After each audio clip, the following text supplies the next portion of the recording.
everybody. Welcome to this special Halloween episode of the Deadly Analysis podcast and the continuation of our bracket challenge. We will be doing the Sweet 16 and Elite 8 in this video.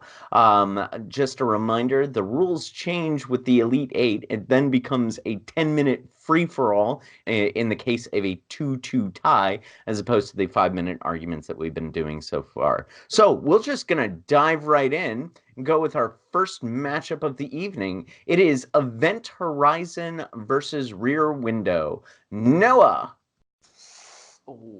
I am going to go with Event Horizon for this one, and I will say why if we disagree.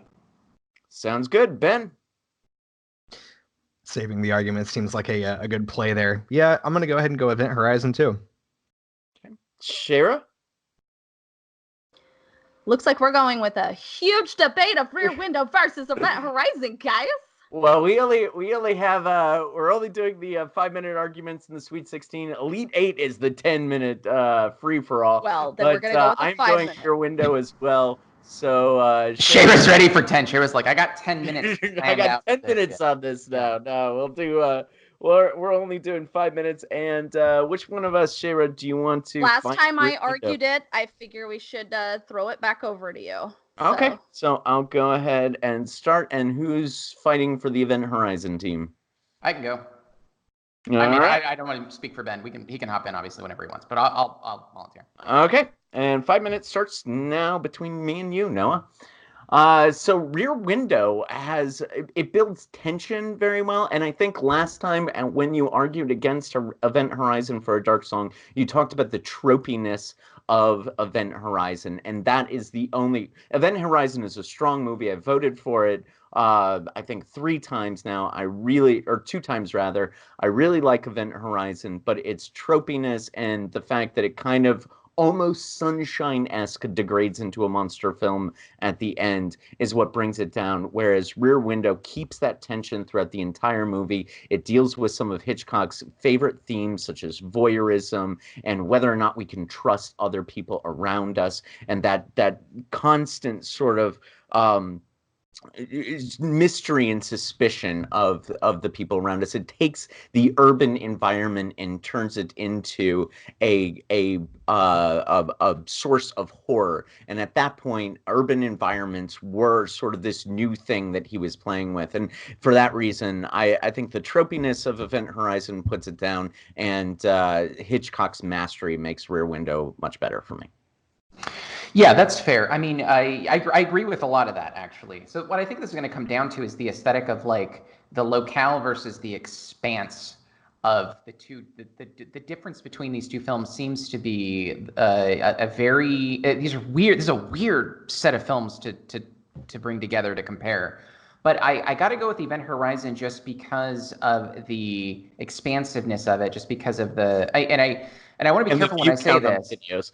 yeah, and the view count. Yeah. Thank you for arguing my point, Jim. There's a reason there's 250,000 views on our Event Horizon video. No, I think ultimately the sort of question of what's at it, like sort of the nightmare that could be when we find answers to scientific questions, like getting the scientific question of how to get to different parts of the universe that are, bazillions of light years away by sort of tricking gravity and tricking the universe, and what's in between that gravity and what's other than the universe, sort of what we're traveling through to get there. Right. I mean, I think that is a more, and this is down your rabbit hole, this is a more high-minded picture that isn't about like the tension that human beings face within a society, which I think is important too, and I think that actually is something done really well in A Rear Window. But I think that it just, for me, the fear element in the sci-fi out there otherness, Lovecraftian sort of shit, and even Horizon seems to really just shiver my soul a little more than, what's going on next door? Sure. I mean, you're talking about the Lovecraftian elements that we sort of highlighted in that podcast, and I think you're right to do that. But what surprises me about your vote for this, though, is that you often like the claustrophobic. You That's often like true. the personal. You like the things that I think Rear Window shines at, and so I almost am a little confused by the fact that you would choose something that's expansive and something that's sort of this fear That's of how good Event Horizon distant is. unknown That's how good rather Event than Horizon is. I mean, if you gave me another movie, what's another good claustrophobic movie that we've done to compare it to? I would, there's a lot of Yeah, I would pick Rear Window over Bug, 100%. So there's other claustrophobic movies that if we were to compare them, I would go with the Rear Window. And I agree with you that typically those movies, I mean, but to be fair, both of these sorts of concepts are things that, like in my fear schema, I have a problem with. Space Sunshine is another movie you mentioned this. That movie terrified me too. So it's really like this is a very weird combination of movies to compare because they're both sets of things that typically scare me and they're films that I like. So by saying Event Horizon scares me more, I am not saying that the genre of tension and isolation and being stuck in a particular, being confined as it were, is not something that doesn't bother me. You're totally right. Those films do it for me, and Rear Window has a lot of that. It's Rear Window's fantastic. I But guess I want to go ahead yeah, and then I'll close real quick. yeah. So I guess what this comes down to is I think that this is one of those special cases for me, and Event Horizon should be the one that seems to be a special case on this podcast. But Event Horizon is one of those special cases where I think I had the shock value of going into Event Horizon thinking it was one thing, and I came out completely scarred.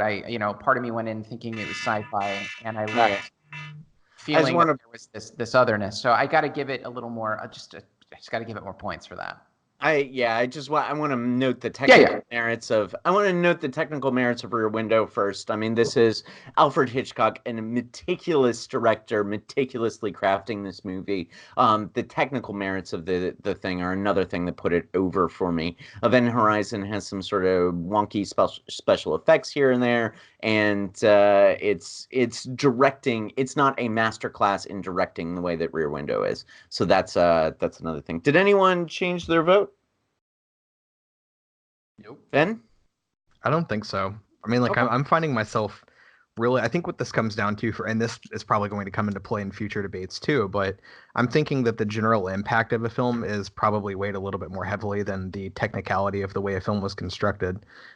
It's great if it has good technique, but if it doesn't translate into some kind of like evocative sort of, artistic movement, if you will, it's just not quite as important. And I think Event Horizon really is just a little bit more effective in that way for me. Well, I mean, I think that'll come down to sort of, I would flip that around and say that the technical merits are also weighted for me, although I certainly understand. Event Horizon is higher seated, so that will be heads. Flipping now. It is tails. That is a shame. Say bye-bye to Event Horizon, folks. Boo. Unless Ben uses shenanigans. All right, Rear Window moves on. Early victory for Hitchcock over Hitchcock, you son of a bitch. Son of a bitch. Very dead. All right, we move on to our next matchup. Requiem for a Dream versus Pontypool. Noah? I'm very tempted to say Jaws for some reason. I keep going back to that. I don't know why. That was in the previous bracket. Was it? Well, I'm just gonna keep going with Jaws. Pontypool. I'm gonna go with Pontypool. Ben? I'll argue why later. Pontypool. Yeah, I mean, we're gonna get into an argument on this. Yeah, we clearly are. Yeah. I think everything's going down to coin flips tonight. But Ben? I think on this one, I'm actually going to go Requiem. Whoa! All right, Shayra. Requiem. And I am going Requiem as well. That means, Noah, you have 1 minute. All right. Well, wait a minute. I'm not going to change anyone's mind here. That's no way to begin your minute. That is wait. Start it over again and try your ASMR voice on the microphone. That might lure us. Yeah. What Jim Minutes really starting means, ASMR now. what Jim really means is good is bad. Bad is good. Tails means heads. So when he flips it, tails means heads. Heads are great. I like your heads. I like everyone's heads. That could get oddly sexual. I'm going to skip this now. The point is, no, I think that was super cringe. Let's edit that out. That was horrifying. I'm not going to change your minds, but I will say that I want to say that the linguistic element of Pontypool is novel enough for it to catch. I think in this, for it to catch my vote. I think that. That is an isolation movie that I think is fantastic. I think that it's a very cheap movie. It wasn't done with a big budget. Requiem from a Dream was done with a way larger budget. And I think some of the I think the fear in Requiem for a Dream is a little stronger. I think ultimately, I think there's stuff that may last longer. There's lessons I think that last longer. But I think there's just something like you can't beat Pontypool for a rainy day or a snowy day when you're staying home from work or you're homesick from school. Like I'm going to defend Pontypool 100%. Like I like Requiem, but Pontypool for me. So Pontypool is what you watch when you want to have sweet dreams, and Requiem is what you watch when you want to have nightmares. Does anyone, Ben, any changes? I didn't change anyone's. I probably made you guys double down for Requiem. Jerks. Not really. I never had a chance in my book, but that's okay. I never. Hold on had... a minute. No, that argument actually, I feel like maybe that makes me want to change my vote. Never had a chance. Wait the fuck up. Unfortunately, Requiem for a Dream has moved on. It's just not a movie that worked for me. But that's I've already. Honey the cat is coming for you. You better be careful. It's gonna claw the fuck out of your face. So we've had these conversations on previous videos. So now things get interesting. Friends that were once friends now become enemies. Come and See versus Bug. We're changing up the voting order. So Ben, you go first. This one has to go to Come and See. Shayra? Come and See. And I am Bug. Noah. I could be such an asshole right now. Oh God, you're better angel, Noah. I could really do it. No, I'm gonna go with Bug on this one. Okay. 5-minute argument. I assume between me and Shayra. Is that correct? Unless Ben, do you want to take it? I don't know. I think as this is Shayra's film, I think it makes sense, right? Okay. Yeah. All right. I mean, these are our two. For us, these are our two highest seeded movies, right? Correct. These are your knows. hills to die on. Yeah. These are our champions, and so and as I said in the last podcast, remember, I've gone Bug all the way. In fact, my plight for Bug has even riled up some people in the comments section. So, I just want to say this is a hard argument. We still love each other. Heart. Oh yeah. We'll see what happens after 5 minutes. Fuck you. 10 minutes later, I'm done with this podcast, asshole. Right. Click. Yeah. 5 minutes starting now. Now, Shayra, you know that I love Come and See. You know that it is a film that I've voted for multiple times, but you also know that Bug is my movie. And I think that the reasons that I'm putting Bug over Come and See is that I think that Come and See is one thing. It is this war movie that doesn't really vary too much in tones, and it's concentrating on this one thing, with the exception of that one scene in the woods, which for me, as we recall on that on the podcast where we did that, was a little too Criterion Collection for me. And so for that reason, that little moment, that bit doesn't vary the tone enough for me to be able to just not see Come and See as sort of this unrelenting everything is hell and life sucks, whereas Bug is playing different notes. Bug is a symphony, and Come and See is like a 4-piece band. So I actually disagree, because they really both kind of start out. They kind of start out similarly, where there is some goofiness and stuff. But I actually would argue that Come and See had the goofiness much earlier on. You have him interacting with his twin sisters. You have him interacting with his mother in ways that show the humanity behind him and the life that he lost to this thing that he even himself put himself into in a way. But getting himself involved may have saved his life. Let's be honest, his entire town gets like annihilated in the back. And we also see these things without him seeing it. So not everything is horrific for the protagonist, which actually adds an element of interest to me, because you have a character who has a lot of heart and soul, but is also going through trauma. But we, the audience, went through more trauma than him because we are experiencing stuff that even he doesn't experience to show the horrors of war. Yeah, I see what you're saying there, but even in those early moments, I feel a dread. Like you got that weird boy who's True. sort of talking to the camera, and that's what Bug has moments of comedy in it. It has moments of tension and release. Like But I it's think that is playing. comical. This kid is like playing war, and then they end up actually having to do it. And it's like, oh, where's your playfulness now, bitch? Because guess what? It's not all fun and games. It is actually a truly horrific, very fucked up thing. And that's a reality that most children don't have to experience. Most children get to play war and then go home safe. And so that is actually what makes it the true horror film, because this is happening to an actual child, you know? Sure. Yeah.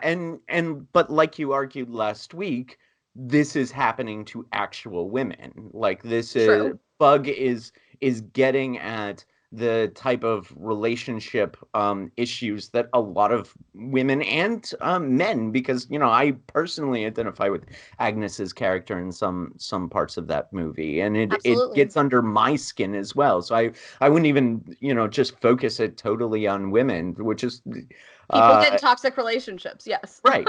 And so I think it's a human story that, as you argued very movingly last week, is the type of thing that I think it resonates particularly with me, particularly with you, and others as Honestly, well. both of these are real horrors. These are Right. not ghosts. These are not vampires. These are not metaphors. These are real. Both of these are true horrors.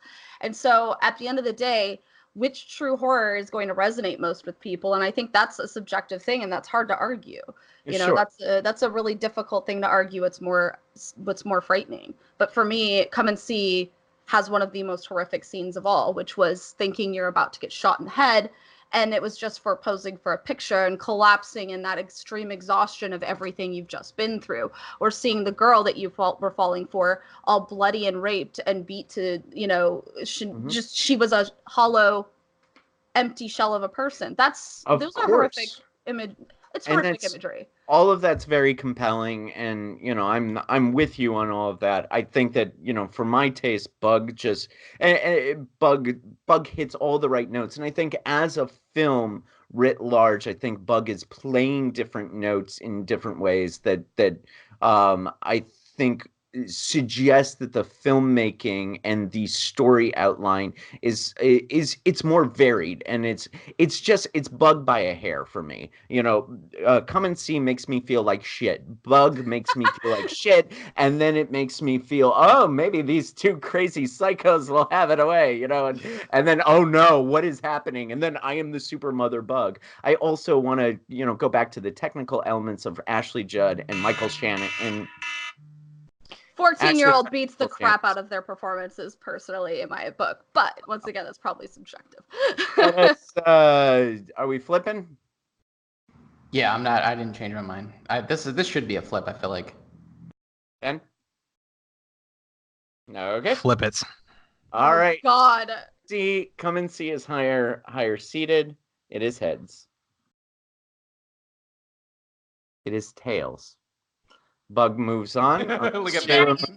Look at Ben. Ben is like, really though? Really? Shayra, did I hear you correctly? Shenanigans, absolutely. Shenanigans. Nice.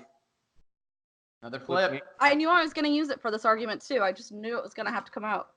Come and See moves on. Now, are you going to call you shenanigans? Shayra, you fought for Bug when no one else would.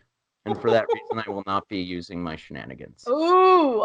Wow. Wow. I feel like I just, God, I feel tired just listening to that. That was amazing. You told me to remember that you fought for Bug when no one else would last week.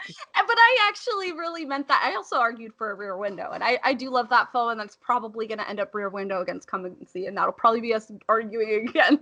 We'll see. This is literally I want you to know that this is literally my last 5-star movie on this bracket. Like I Wow. have no more 5-star movies, and because you God damn.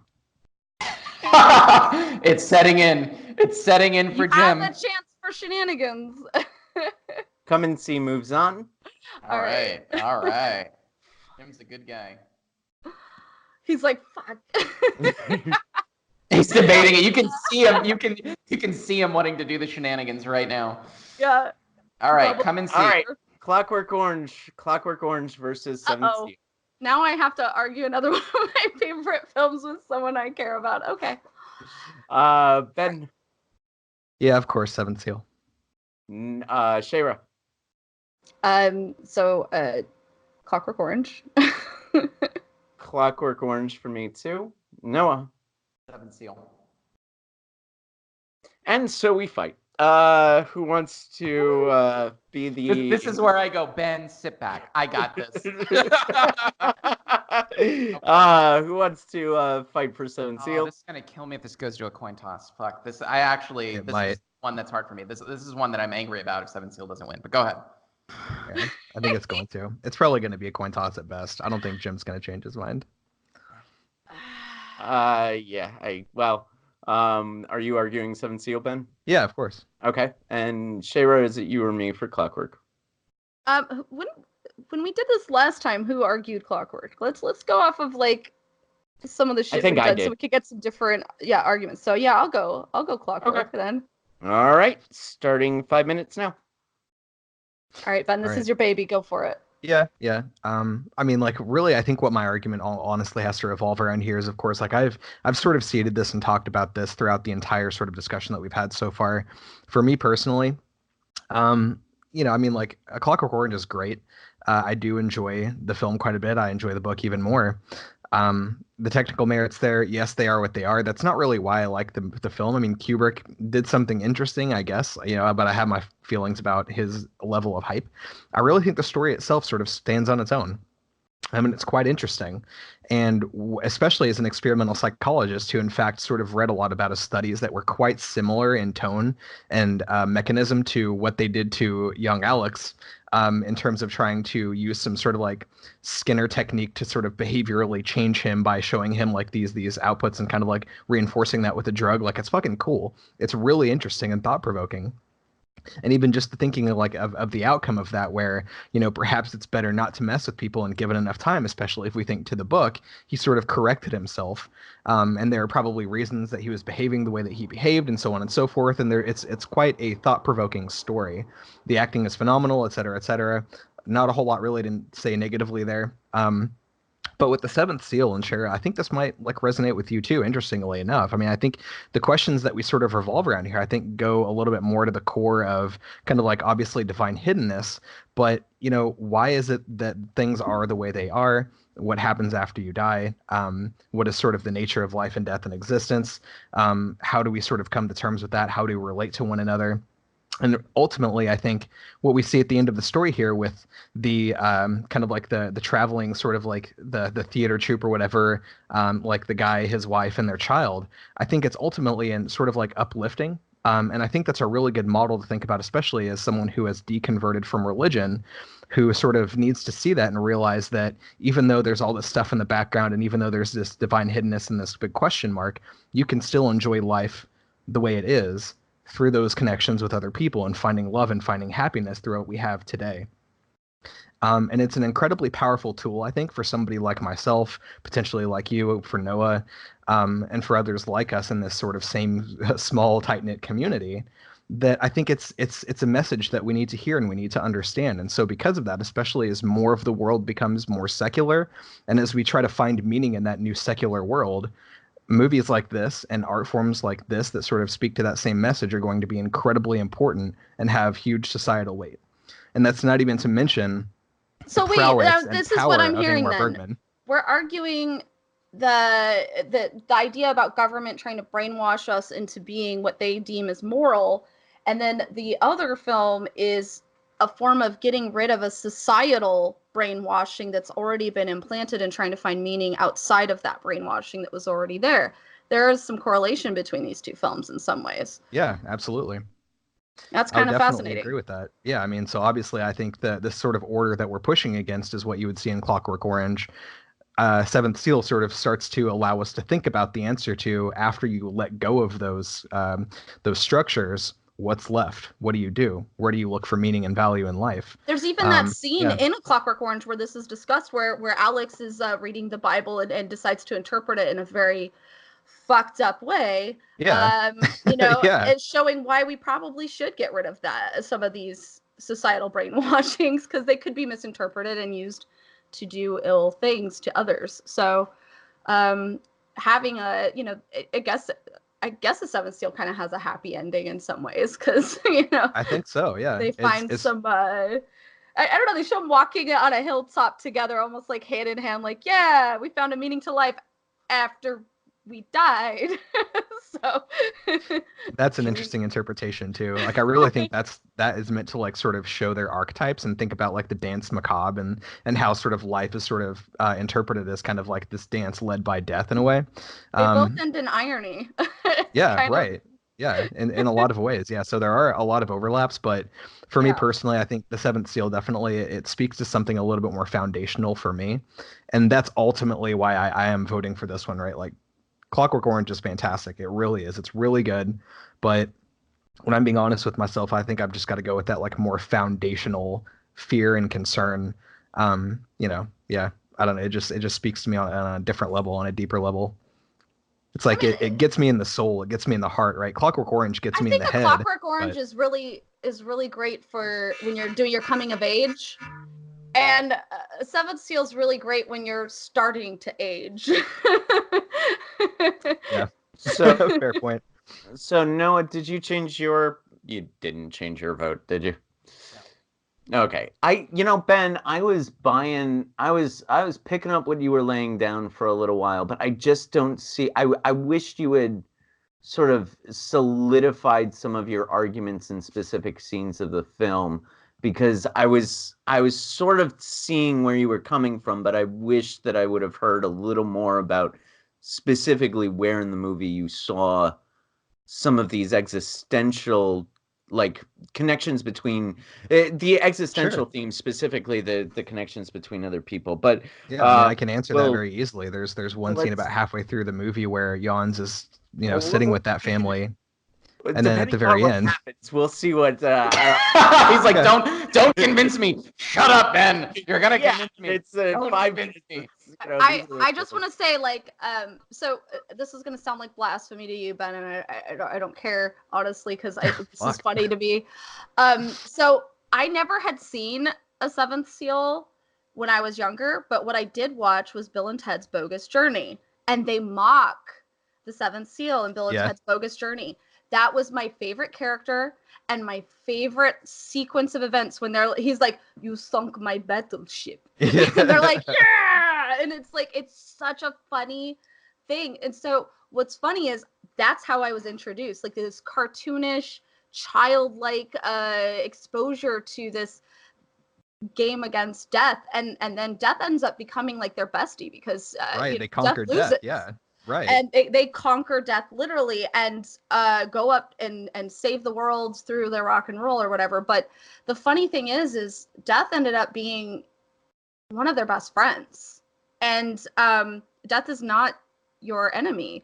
And I feel that. So when I get that from Bill and Ted's Bogus Journey as a child, and then I grow up and I watch the Seventh Seal, and I'm like, I see what the writers were trying to do in Bill and Ted's Bogus Journey in a way. It's kind of like why Animaniacs is such a great thing, because it introduces you to adult themes in a childlike way. So when you grow up, you can see these things and understand it.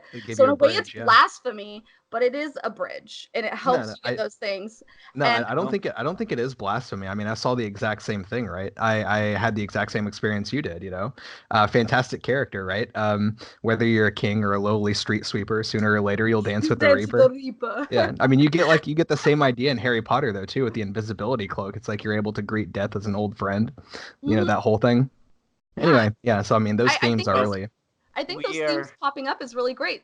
So I love that your idea about this is positive, and that it leads Yeah. to a positive outlook.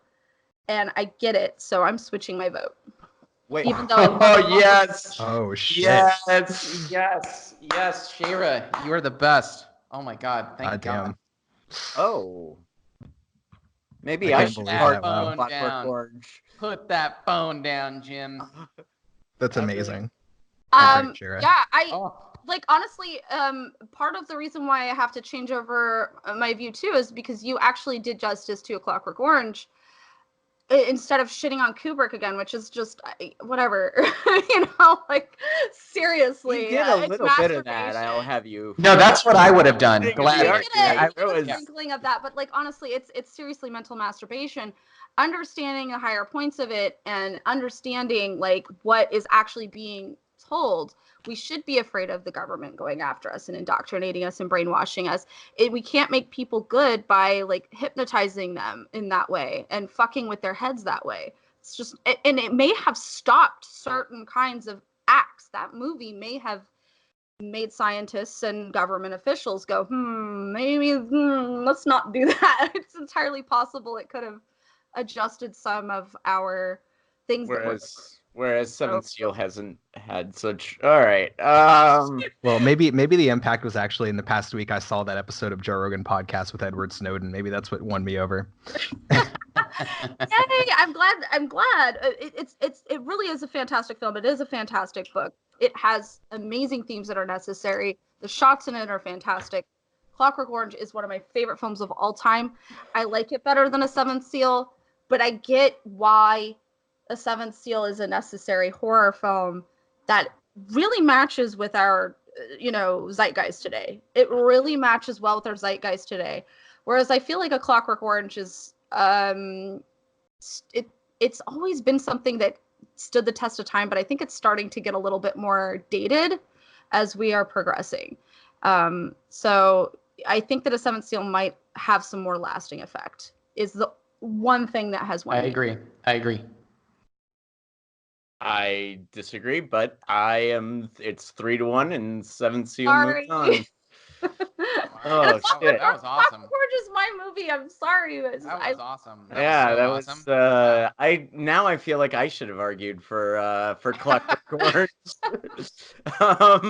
Sorry. I wouldn't have turncoated. All right. So Uh-oh. to the other side of the bracket, we have Cabinet of Dr. Caligari versus Alien. Shayra, you're the first to vote. Caligari. I am Alien. Noah. Alien. Ben? Don't do it, Ben. I know she was nice to you. Don't let it sink in. Don't do it. I don't know. Do you guys want to argue this one? I kind of want to go. I'm on the side of Alien, honestly, a little bit on this one. Well, let's talk about Alien it then.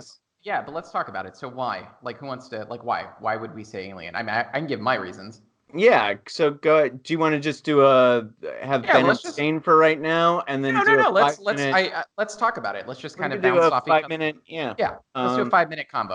I just Sure. want to say the main reason why Caligari is such a huge film for me is it was the start of so much amazing shit that didn't even happen for decades after. It took such a huge gap of time for people to start like going, hey, that's pretty good creepy shit, and started kind of copying it, and it was great. The sets are so amazingly creepy. The ideas are so amazingly creepy. Can you trust your narrator? Fuck no, you can't. That person's probably a jerk too. These are great concepts for storytelling that just really do it for me. The man in the box that creeps on the girl, and then the town foot go after him. These are maybe tropey today, but that was some pretty amazing shit for its time, and it kind of stood the test of time. Like that stuff still stands up. It's still creepy.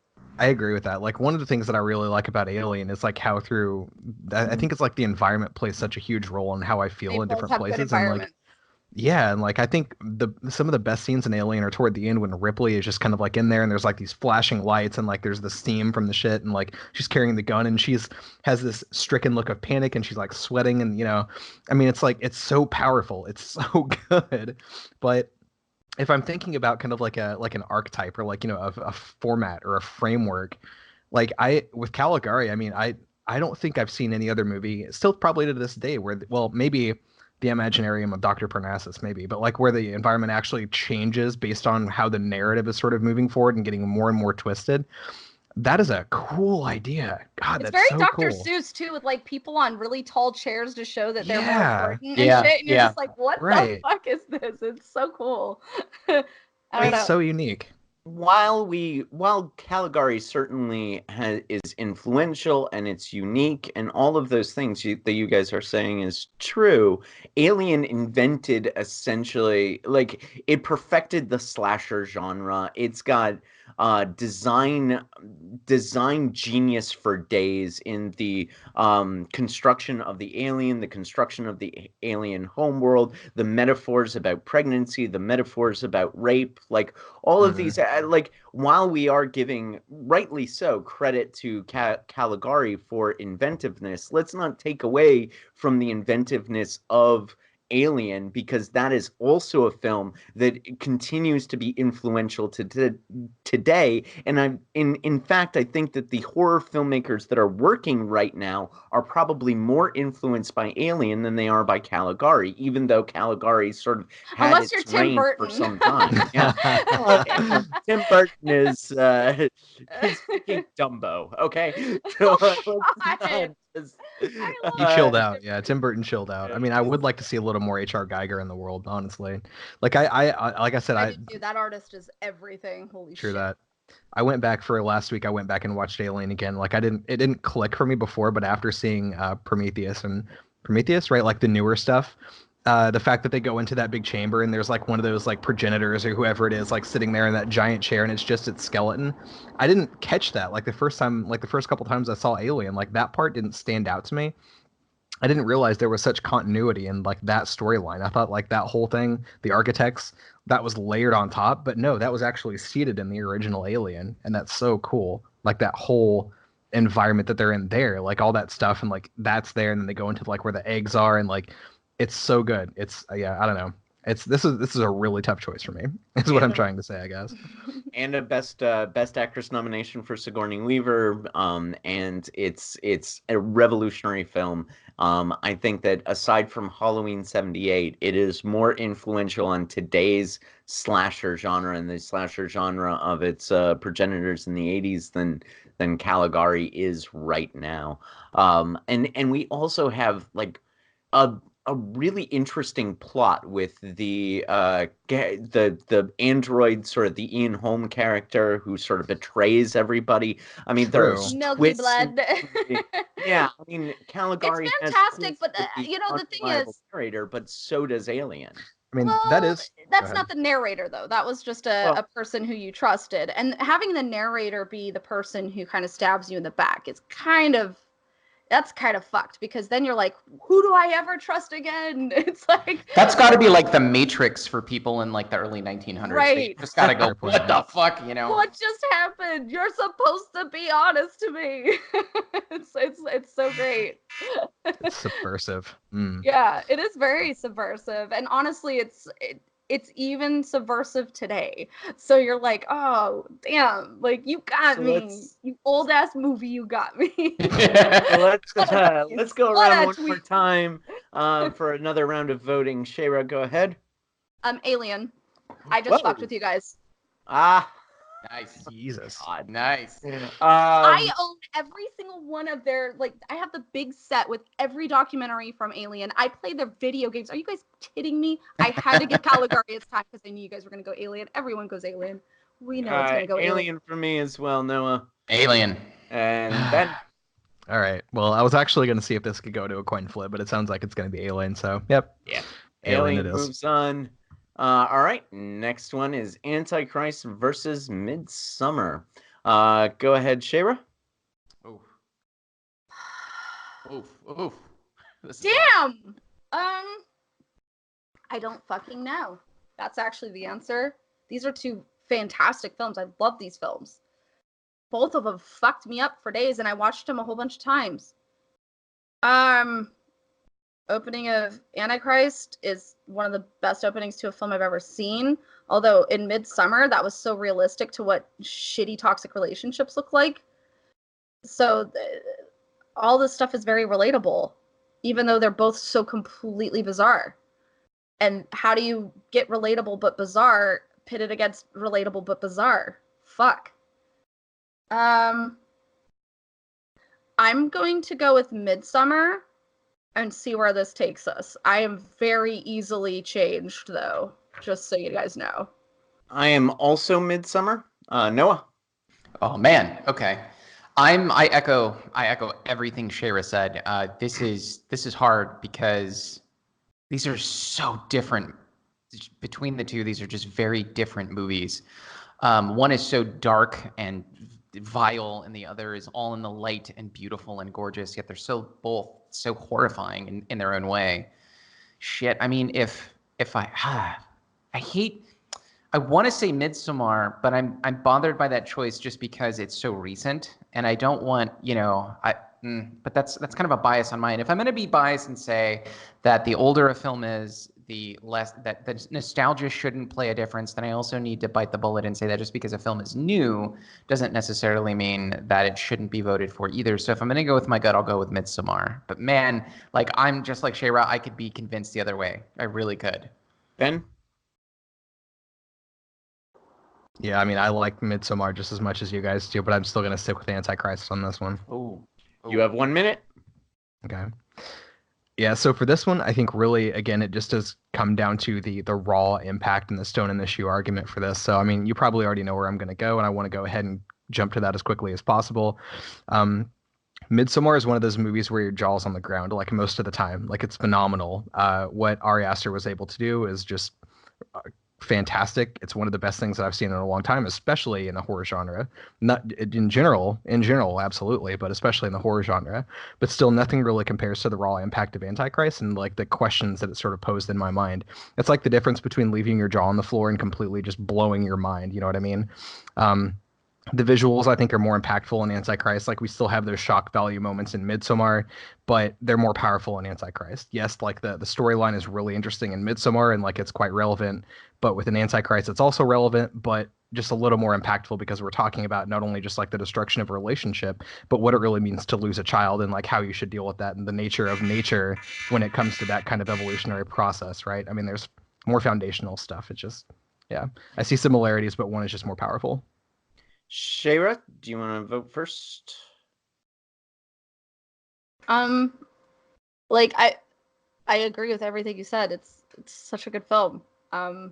I think the thing that wins me over with Midsummer is all of the little nuggets of Easter eggs and things to hunt in it that just really win me over. God, I love Antichrist. That's such a fantastic fucking film. I honestly, I really, either one of these is great, but I still am gonna stick with Midsummer. Noah? Yeah, fuck, man. Like, the more he was talking, the more Ben was talking, the more I was thinking, man, these actually are similar, just in the sense of a destruction of a relationship. But this is the way I'm gonna defend my choice, as unbelievably unsettling and destructive and vile and just horrifying every major part of Antichrist is, the scenes that we talked about, and just overall what's happening in the movie. It doesn't compare to the final scene of Danny smiling in Midsommar. Like, that has left such an impact on me for what it means and what happened and what got her there. And to see this long, if you see the director's cut, 3-hour movie that arcs to nothing beneficial changing for Danny, and to see the smile occurring in her thinking that it has, that messed me up more than the physical and emotional and psychological, visceral destruction we see in Antichrist. And that is the only reason I will give this to Midsommar. Midsummer moves on. Antichrist put up a valiant fight. Can I just say, as Girl Walks Home Alone at Night and Silence of the Lambs. Yeah. Can I just say that essentially the reason why Midsummer won was because a woman smiled? Dude, you know what? We'll hand it to Florence Pugh, man. Like, that, she deserves all the accolades in the world for that. She does. I will. Yeah. I will. I mean, like, when you're pitting Willem Dafoe against Florence, like that's a tough one, but I guess at the end of the day, feminism wins, right? Comment section. Except when it's Silence of the Lambs versus Antichrist. It's literally the argument I made. All right, moving on to Triangle versus Get Out. This is a tough one for me, but I am going Get Out. Noah. I'm going Get Out also. Ben. That's going to be a Get Out for me. And Shayra, are you getting out too? I'm getting out. Get Out moves on. Triangle, that's a fantastic film, but it falls to scary white people. All right, the next one is the matchup that I care the least about. These are both films that did not work for me. In my own bracket, these are films that didn't get out of the first round. But wow, really, that is so interesting to me. Okay, is The Witch versus It Follows, and by a hair, I'm going It Follows. Noah. This is the hardest one of the whole bracket for me. I just see if I argue it later, but I'm gonna stop looking at The Witch on the bracket. I'm gonna go with It Follows. Ben. Yeah, it's gonna be The Witch for me. Shayra. The Witch. All right, Noah, you are arguing this one because I am on train, but I'm gonna argue myself out of this. I can already see it. All right, 5 minutes starts now. Who's arguing for the Vivitch? I'll defend my film if that's okay. Okay. Yeah, I'll go. It starts now. Okay, so I'll go It Follows. I'll start real quick. So I mean, I could vote for either of these. I can actually be persuaded as I'm talking. So I'm probably not a good person to argue for this. But I think for me, It Follows has more self-awareness, I think, than The Witch. What The Witch does very well in aesthetics and in language, what Eggers does so well in his films. I think It Follows matches with self-awareness and sort of the philosophical stuff going on in the rest of the movie. I think at the end of the day, when we think about what's going on in The Witch versus what's going on in It Follows, with The Witch, it ends at still being, which doesn't necessarily mean it's not scary, but it doesn't end with the end of your existence. It ends with sort of, it's like a decision tree. And where you end at the end, you're still a person, you still exist in the world, and it's not a thing necessarily coming for you. It's really where you are in the world in relation to your larger religious beliefs, which is still monumental. I don't want to be like that's not a big thing, but I think in It Follows you have some of those things, but you also have this idea of the stalking of death, this creeper that follows you everywhere you go that you pass on. And the recognition, think of the first time that you realize that you were a sentient, finite being and that you were going to no longer be a person. Think of the moment that really hit you. You could be young, you could be old. For me, it happened later in life because I had a religious apparatus that made me ignore it.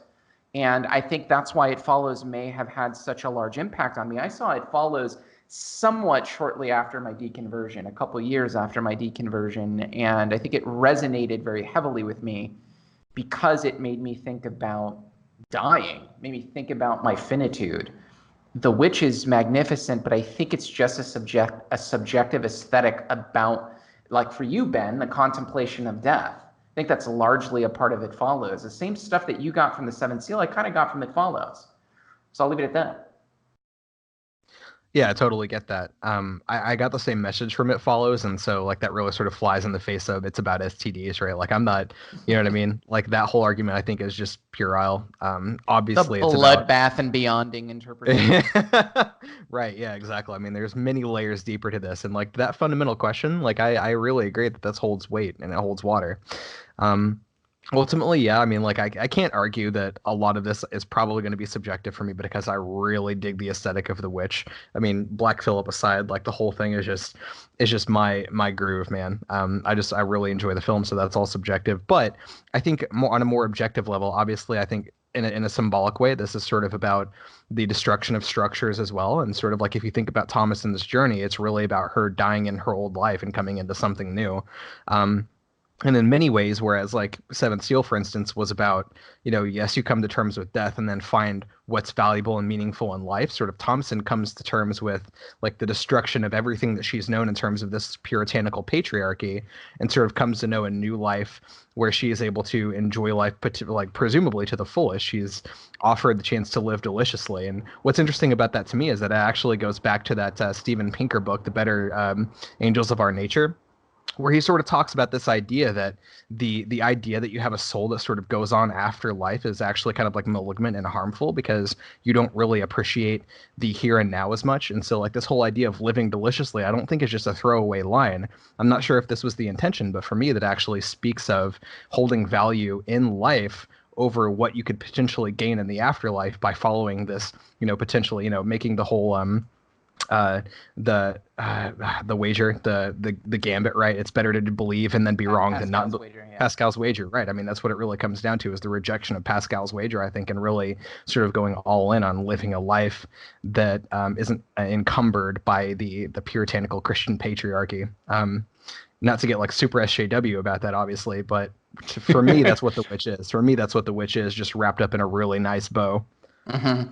Well, what's interesting for me too is like I can actually see these two films for me as a kind of map for my own deconversion, because it took me to become a Thomason to get to the point where I could appreciate It Follows. Like in my personal life, It took me to the point where I could, and I think you're right, living deliciously often gets understood in that film to mean something like hedonism, and that's not true. I agree with you that that's not really what the film is after.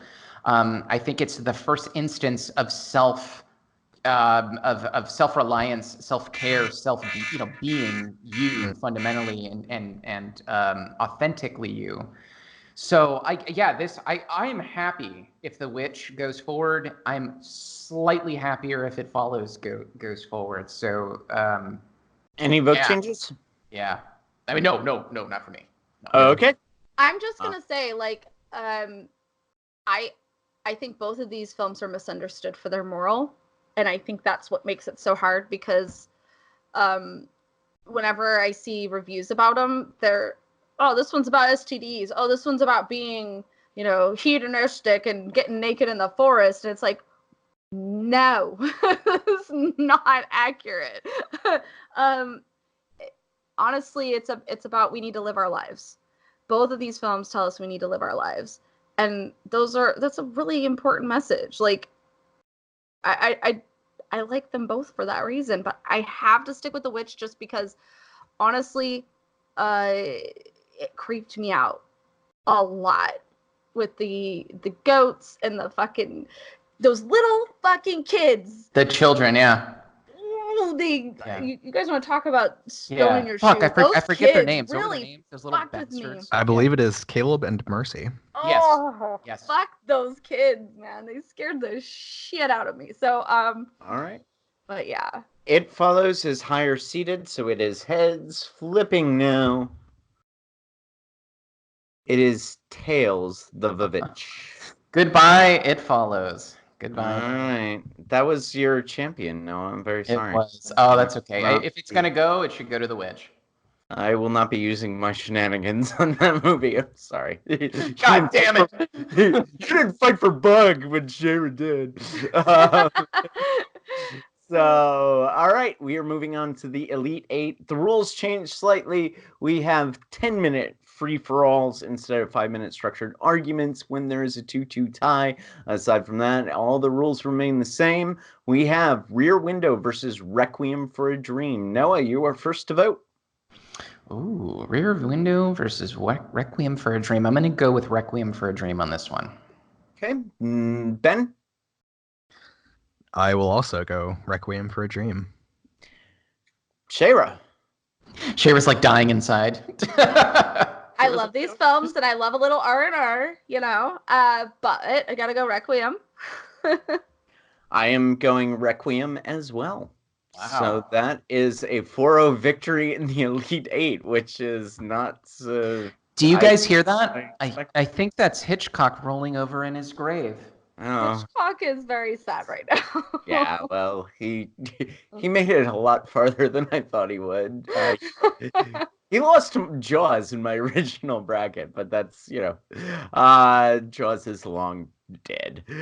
Moving on to the next bracket, we have Come and See versus The Seventh Seal. Ben, you are first to vote.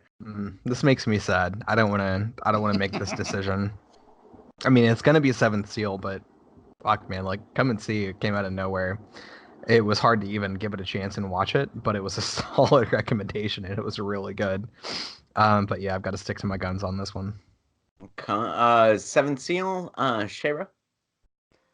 Yeah, I liked Seven Seal. It made the Bogus Journey make sense, so that's cool. No, but I have to go. 500 Days of Summer. Yeah. And I knew it was gonna come down to these two too, because these are some babies. I knew it was gonna come down with yours too. I knew that my shit was gonna go against your guys' tops. This was the weird bracket where all of our tops were in this one, so it's rough. I'll just have you know that the coin flipped on tails when it was the seven or Witch versus It Follows vote, which means that if I had shenanigans, your shenanigans, it would be Bug versus Seventh Seal. So it wasn't necessarily a fait accompli, but I voting for Come and See, I assume. As am I. I am Come and See as well. Noah? That's surprising. Okay. Seventh Seal. Big time. All right. So we've got a 2-2 vote. That means we go to our first 10-minute free-for-all. 10 minutes starts now. When I think of so let me try to parse out my thinking here. Maybe you guys can jump in at that point. So when I think of Come and See, I think the reason Come and See is scary to me, I mean, so I said this in a previous podcast, wartime stuff, even horror in the world of war I don't know what it is for me. It doesn't scare me necessarily, but let's look at it this way, right? Like part of the fear in Come and See is kind of besides the destruction of what humans do to one another. I mean, I think it's a large part of the movie. I think some of it is like the idea of just of dying in wartime and going through and seeing all this shit and having it not mean anything and being faced with the horrors of war and then dying. But when I think of that, I think the reason the Seventh Seal does it a little more for me is it takes that same fear of dying, whether it be wartime or anything else, and it makes you chew on it. And I think chewing on death it subjectively does more for me. I think that that explains why you're into cannibalism. I mean, yeah, chewing, well, just that's chewing on life. That's chewing, or death, depending on if you're into like necro stuff. Let's get off that top. I'm about to throw up, actually. About to pull a Jim here. So that's, I think for me, that's my thinking is like, I feel like Come and See is an absolutely horrific movie. But I feel like when I think why it's horrific, a large part of that is because you're faced with the stuff in the Seventh Seal. Like the Seventh Seal takes the concept of the thing in Come and See and makes you play chess with it, as it were, and contemplate it. And it's a different world, different build, different aesthetic. I don't know. But that's a metaphor, and Come and See is real life. In real life, we don't get a chance to play chess with death. In real life, it's entirely possible that we are just destroyed and treated like trash and treated with the most dehumanizing in the most dehumanizing possible way. And nothing looks at death as as full in the face as Come and See does in its depictions of war. I mean, like on the contrary. Okay. If I can go ahead and make this point really quick. I think we do have a sort of situation in Come and See where somebody is quite literally playing chess with death. I mean, yes, Come and See is going to be the raw, more literal interpretation of our struggles in that regard. But I think we see a tale of somebody who loses, just like apparently everyone always does lose, except for Bill and Ted.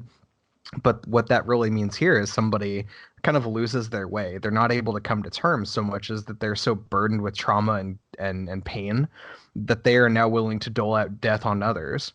And I think that's really the core thing about Come and See that I find interesting, is not just that look at death and staring death in the face and the crimes of war and the horrors of war.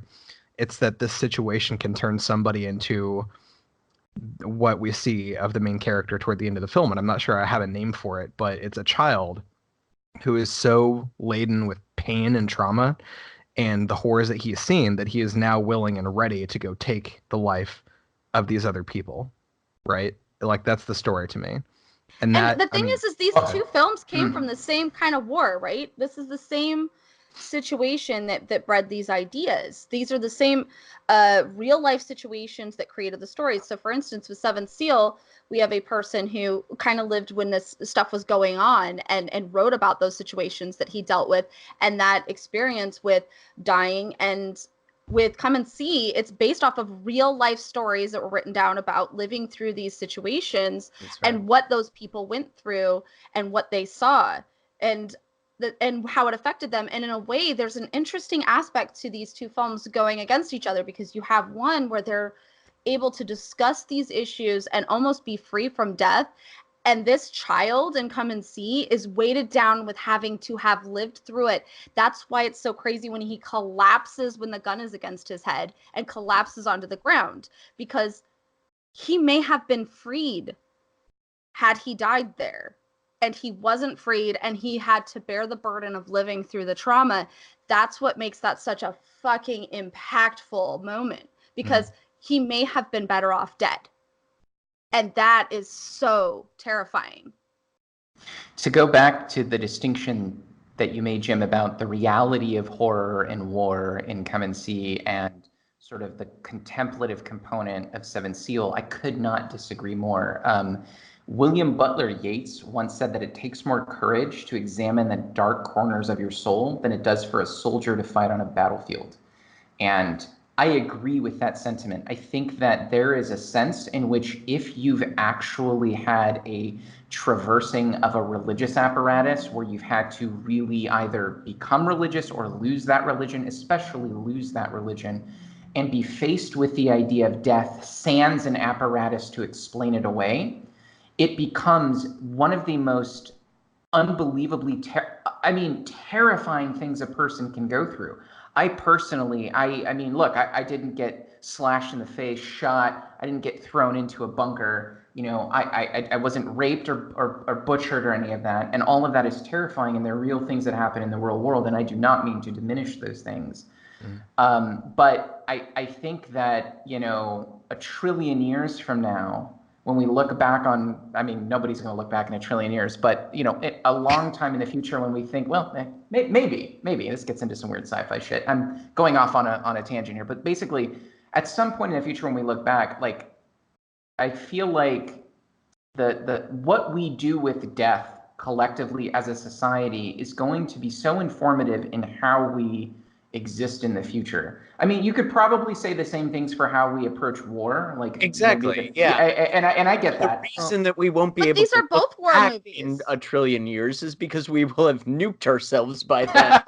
but these are both war movies. This was a knight going to speak with death. This was still a young boy who was forced into a physical altercation with something that had nothing to do with him, which is what war essentially is. Yep. Putting little kids up against things that they probably don't even fully comprehend. And that's what makes Seventh Seal interesting, is being able to contemplate what all these things are and getting existential about it. But Come and See, he doesn't get that relief. He doesn't get that conversation. He doesn't get someone to explain away so he can happily dance into the ends of the earth. He has to live with this trauma, and he will probably become a monster because of it. And that is horrifying. That's an interesting point. And we don't see the end of his story, but I think I want to go ahead and go in, because it sounds like I've defended Come and See, honestly, a little bit to this point. But I do want to sort of explain why I really see the value in this movie, but also tend to pick the Seventh Seal. Is that, I completely agree with your point, Sherry, that, right, so Seventh Seal came out in 1958.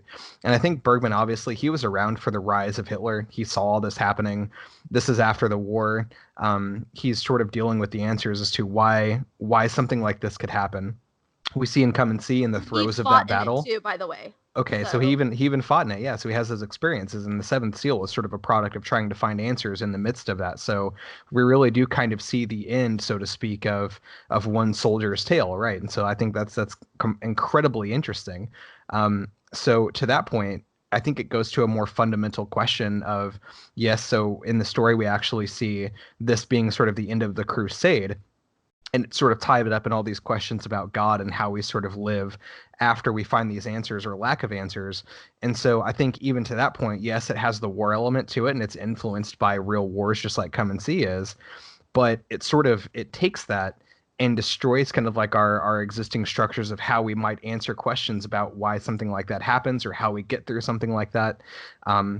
Because it sort of honestly takes a look at the fact that, if something like the Holocaust is allowed to happen, if something like this travesty is allowed to happen, and young boys like we see in Come and See are allowed to go through this trauma and this horror, what does that really mean for our deeper existential questions about life and the universe and how we understand it, right?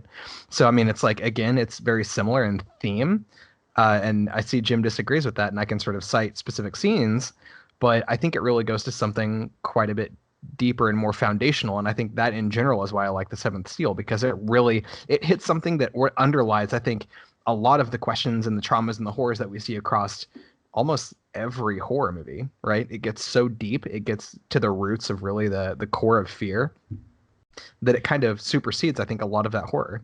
The Seventh Seal freezes the moment Michael Myers stabs you and makes you contemplate your finitude in light of everything that's led up to that moment. It's like the stabbing no longer becomes important. It's that nanosecond between life, that last breath, that between moment and death, where the thought of everything and your own finitude comes in, and it's spread out through the course of a 2-hour movie, and you play a game with death, And Come and See makes the argument that you can slaughter mass numbers of people who never get that moment. All right, I'm assuming nobody. No, that's literally Nope. what it is. One All of right. them they get to die, one of them they don't. It's like So, any changes?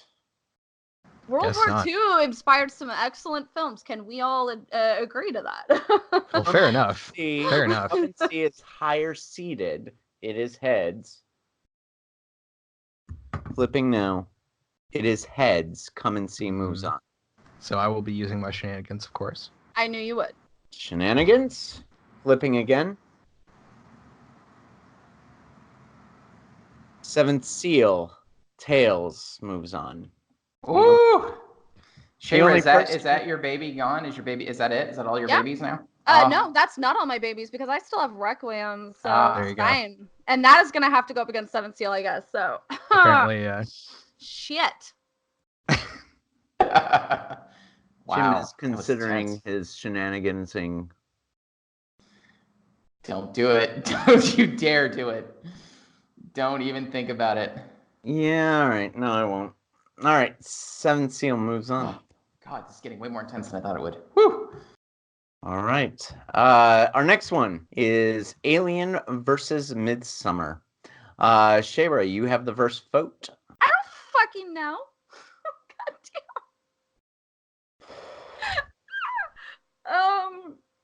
I love these movies so much. Okay. I just decided what I'm thinking. Oh, that was it. He just had to hear Shayra do her little I don't know, and then Jim was like, I got it. I know what I'm doing. Her reaction helps. I'm going to go with Alien because that is a movie that has always sat with me and always been there. And god damn, that's such a fucking good movie. But god damn it, I love Midsummer. And it hurts. It's painful to choose Alien over Midsummer. Like, that hurts. I am choosing Alien as well. Noah.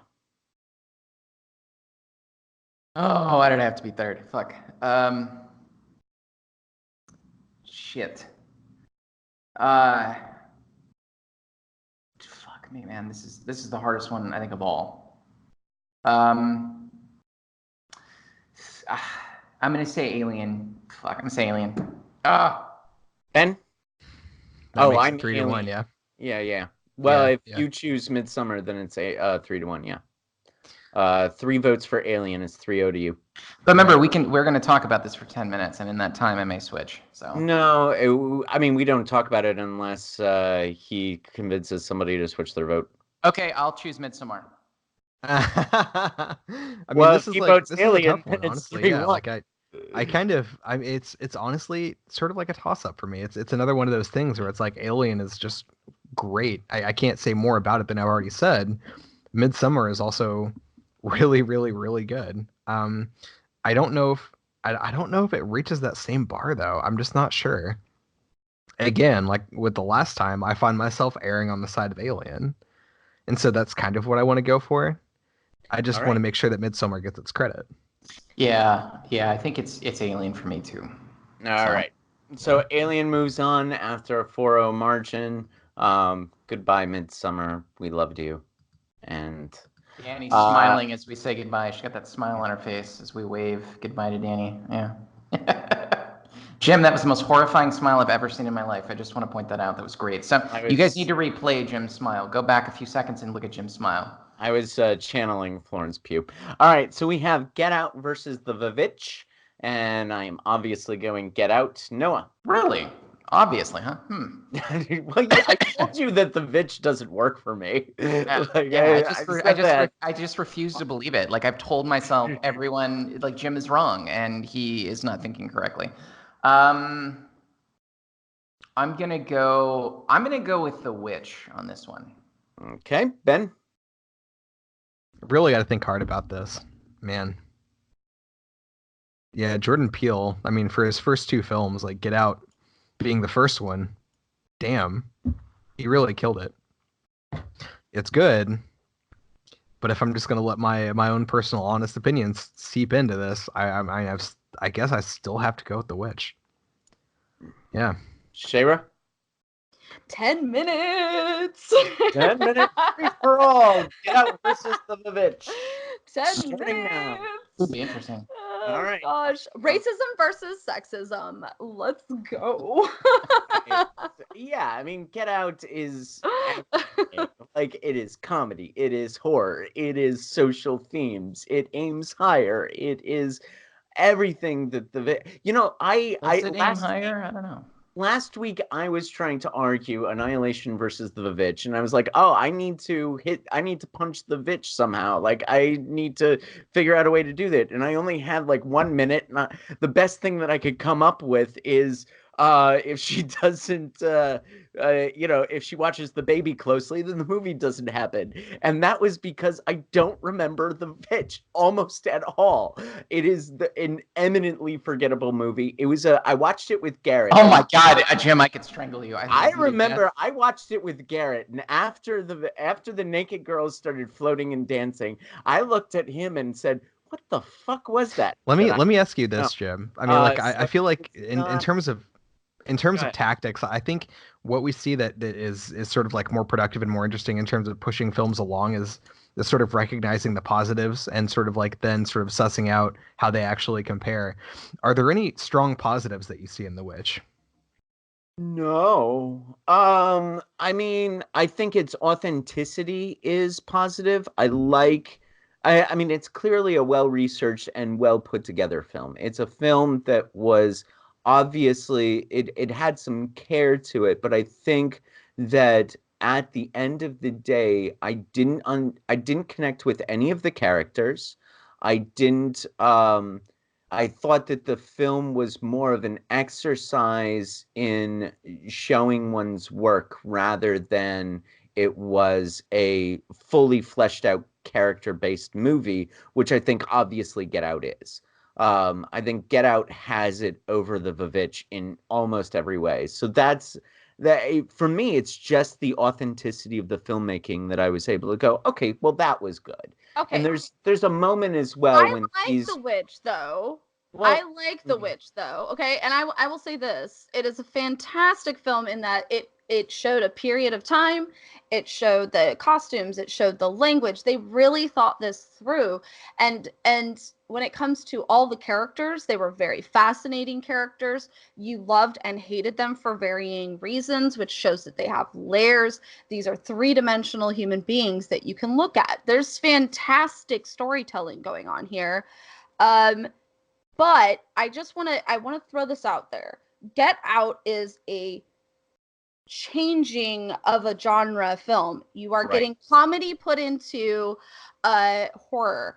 And when you have that run, rabbit, it's like, why is that scaring the shit out of me? Oh, yeah, it's because of a racist happy tune playing while this white guy is going after and preying on black people. That's fucking horrifying. You have characters that you trust somewhat because they sound like what people you should trust sound like, but there's something off. You always know there's something off. That building of tension with characters being a little off, getting to that uncanny valley, that is something that really builds to a point, and then you realize, oh yeah, I had every reason to feel very afraid. Look, she's listening to I Had the Time of My Life while eating Fruit Loops, dipping them into milk. What the fuck, bitch? Like, this is some scary ass shit, right? So there was tons of metaphors. There's so much metaphor in there that you're just like, you could talk about it forever. Whereas with The Witch, yes, there are so many different things that have to do with religion and our past and the history of what women have been treated like. But with Get Out, it's very now. It is very now and very important. And I think it was one of those films that needed to be made. I agree with that too. Like that's absolutely the case. It really did have like this cultural relevance and impact that really needs to be recognized. Absolutely, and it deserved its accolades and awards. Honestly, it really did.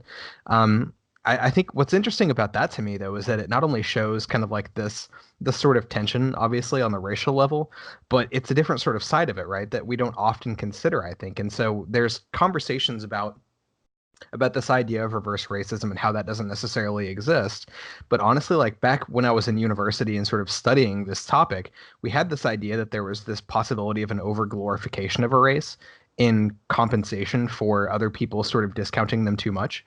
And so that's what I see here. Like obviously we have this guy, and I'm not sure, I don't think it's really supposed to be taken tongue in cheek, because they're taking these people's bodies specifically because they see them as physically superior, right? So it's like, yes, it's racist. It's sort of this race-based discrimination. And there's definitely a power element, or like obviously there's the rich people who are sort of preying on somebody who is just sort of seeking their opportunities in the world.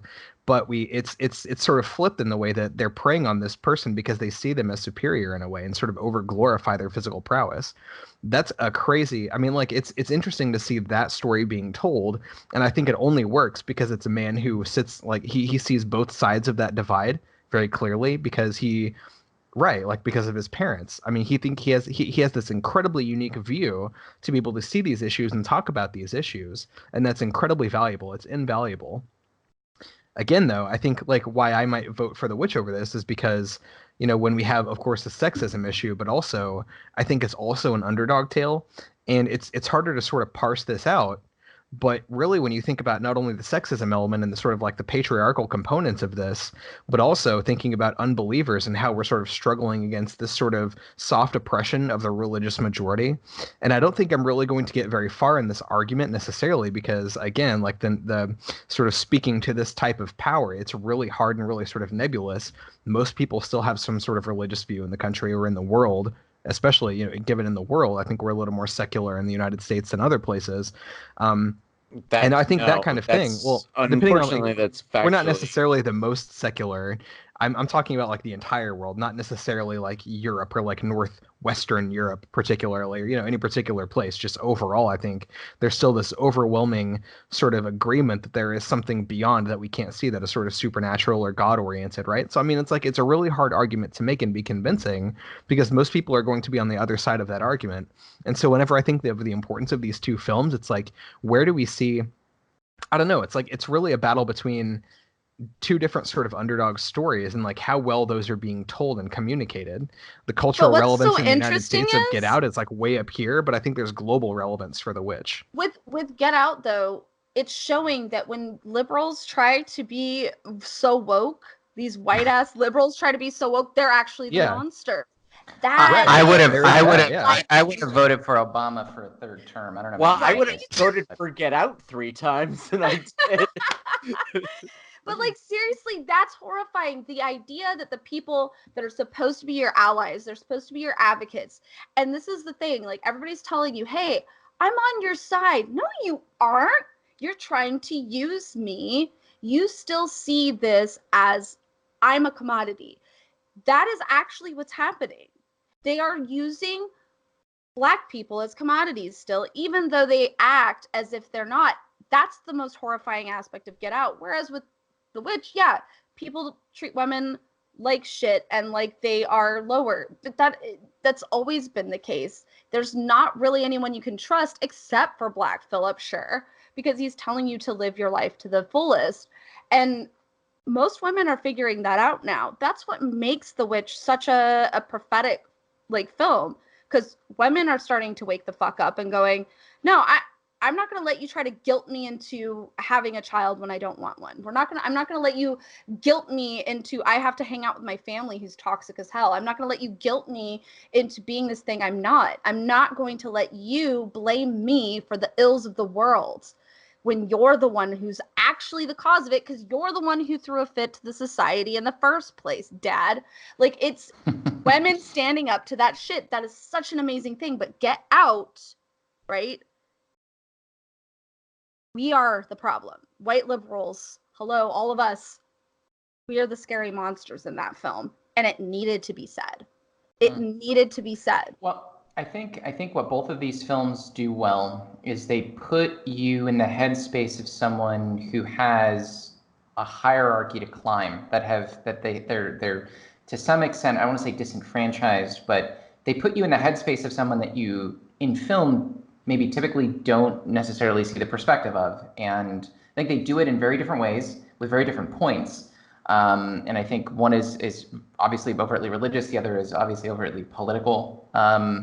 But I think both of those do that well. They get you in the headspace of people who have this hill to climb, as it were, and whose expectations get dashed, and they, have. So I think in that sense, both of them share that sort of thing. I think what The Witch does for me a little more than Get Out is it gives me. It's purely subjective, but it gives me the religious stuff, and the religious stuff is the sort of thing that is going to be that it's in the world where I get either really scared or I find the movie incredibly boring and it didn't do anything for me. And it just happens to be in the case. And in The Witch, it's a slow burn that scared me to death. So I get it. Like both of these are amazing movies. And it's going to come down to a real subjective ethic, I think. I mean, because if we go into with mine, it was just that I got introspective and I thought about the things I say and the things I do. And when we talked about stone in the shoe, like that is an important gauge, but this actually made me try to adjust who I am as a person. And I think that's why it was a little bit more of a big deal to me, because it made me think I need to be a better person. That's a really great point. That's interesting. All right. Any vote changes? You know what? Fuck it. I will agree. Yeah. I'm gonna go ahead and I'm gonna bite the bullet on this and change my vote on my film. Say that I'm going to give it to Get Out. Yeah, I'll stick with The Witch, but I get it. I could go either way. I get it. And that wins it. That makes our final four: Requiem for a Dream, The Seventh Seal, Alien, and Get Out. And this concludes this Halloween episode of the Deadly Analysis podcast. We will be uploading on Sunday with the final four and the championship round. Tune in then to see who wins it. Tweet us your brackets. Let us know what you think should take the champion of these four fine films, and let us know in the comments below what you thought. Be sure to like, share, and subscribe this video, and hit us up on social media. Thank you again for watching this Halloween episode of the Deadly Analysis podcast. See you Sunday.